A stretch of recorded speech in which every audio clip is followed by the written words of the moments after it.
let's quickly, I don't want to spend too much time on this, but I want to make sure that we all know how we're going to do a paper.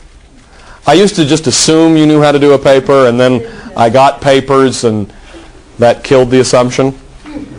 So in a paper, you give me an introduction. In an introduction, this is where I see your thesis. What is a thesis? I guess. It's a complete shot in the dark. Yes? It's what you're going, basically setting up your own paper like you're trying. Yeah, it's what you're going to try to prove, your argument. So you are trying to prove something. So, I've to a certain degree given you the thesis of this paper. What is the thesis of this paper? Confucius says the ideal person is, and then you fill in the blanks. But that's what you're trying to prove. Then, in the intro, I should have the general areas that you will be covering in the paper. So, for example, let's say my thesis is that my cat Slappy is a happy cat. Okay? So Slappy is a happy cat.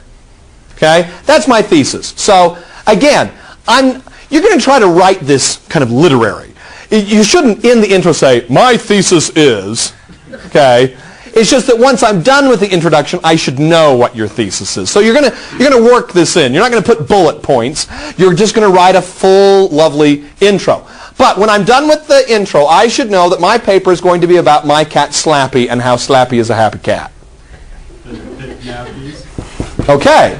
So now, in the areas, I'm also going to say Slappy is happy because he eats well, he sleeps a lot, and he fools around.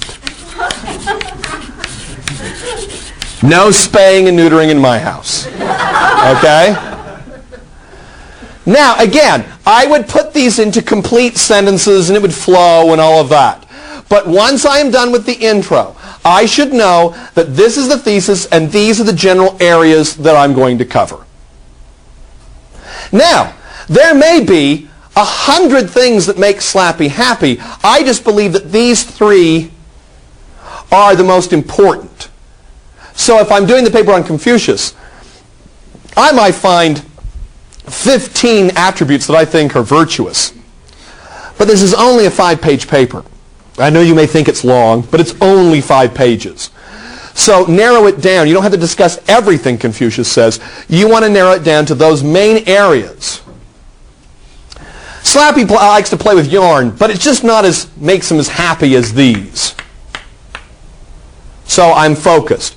I pick 3 not because it's a magical, well maybe it is a magical number, but I pick it because roughly that's about the amount that I can cover in a 5-page paper very well. Okay? So then, I know what's going to happen in the body of the paper. The body is the majority of the paper, and what's going to happen there? I'm going to explain.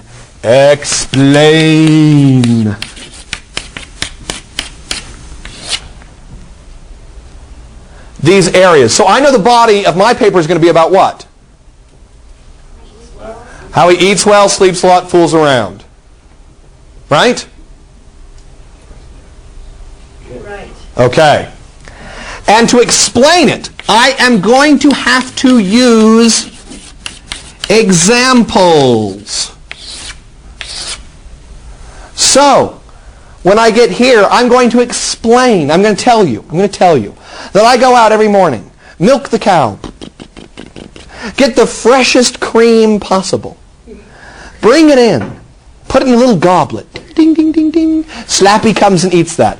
I go out and get the freshest tuna. Screw the dolphins. I don't care where it comes from. I'm getting the best tuna, get it there, boom, he eats that. You see, I've given specific examples, but, pay attention to me. But that's not enough. Because what is my thesis? That Slappy is happy. So even though I've given you the examples of how I get fresh cream and good tuna, ultimately what do I have to do? Exactly. Then explain how that makes Slappy a happy cat.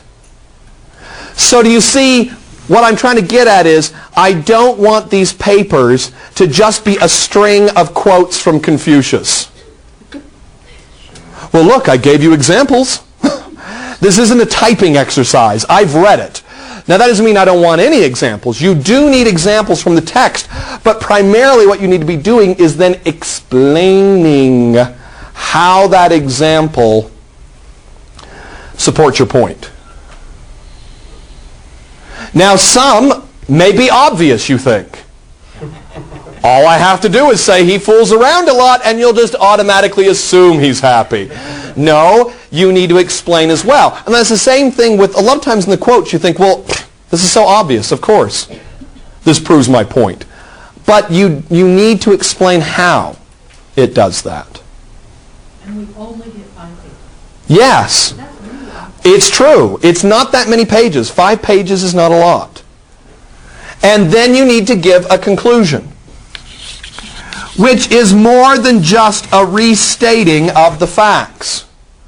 So if you want a happy cat, you can do this. And in this case, your conclusion is, how well do you think, or what do you believe about his ideals? So you're drawing a conclusion, do you see, from the ideas.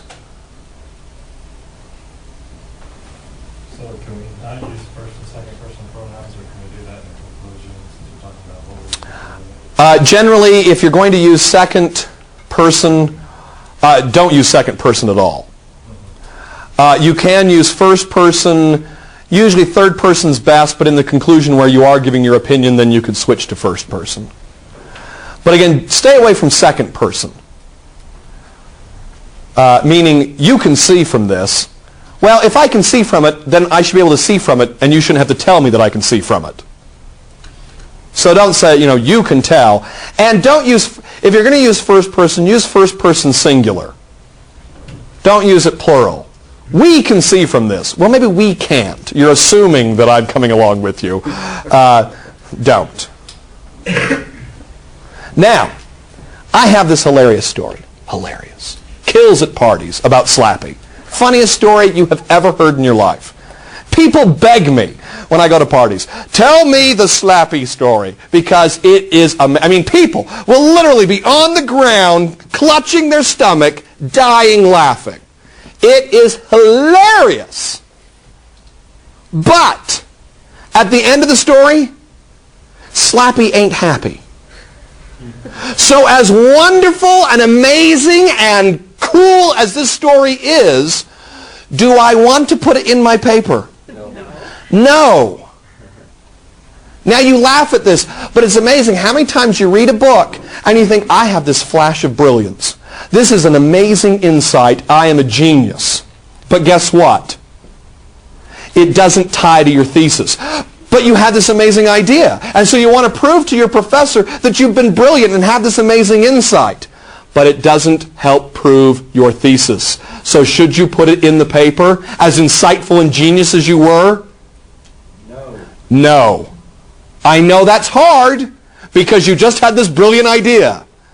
And even on the PhD level, we do this. We'll write a paper, we'll have some amazing insight, someone will come along, your editor, and go, but this doesn't tie in, but I was brilliant. Yeah, cut it out. You've got to think to yourself, at the end of every paragraph you write, is the reader closer to believing your thesis? And if not, you've just wasted a paragraph. Now, that doesn't mean that you have to have proven your thesis at the end of every paragraph, but the reader should be that much closer to understand. And if they're not, then you've wasted space. Okay?